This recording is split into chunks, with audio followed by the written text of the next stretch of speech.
ધોરણ 2 વિષય ગુજરાતી. મૂળાક્ષરોની બારાખડીથી અર્થપૂર્ણ શબ્દ તૈયાર કરવા. સ્વર અને મૂળાક્ષરથી તૈયાર થાય છે મૂળાક્ષરોની બારાખડી. આપણે કની બારાખડી જોઈએ? ક કને કાનો કા, કને રસ્વઈ કી, કને દીર્ઘઈ કી, કને રસ્વઉ કુ, કને દીર્ઘ ઉ કુ, કને એક માત્રા કે, કને બે માત્રા કઈ, કને કાનો અને એક માત્રા કો, કને કાનો અને બે માત્રા કૌ, કને અનુસ્વાર કમ અને છેલ્લે કહ.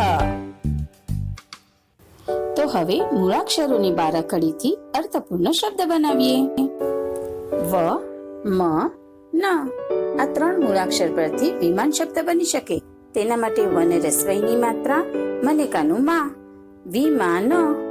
જોયું છે ને બાળકો, આકાશમાં ઉડતું વિમાન.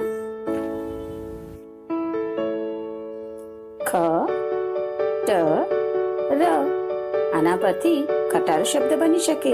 તેના માટે ટને કાનું ટા, રને કાનું અને માત્રા લગાવવો પડશે. તો બની ગયો શબ્દ ખટારો. ખટારો સામાનની હેરફેર કરવામાં કામ લાગે છે. જ, લ, બ આમાં આપણે લ ને એક માત્રા લગાવીએ અને બ ને દીર્ઘઈની માત્રા લગાવીએ તો શબ્દ બનશે જલેબી. મીઠી મીઠી જલેબી ભાવે છે ને બધાને.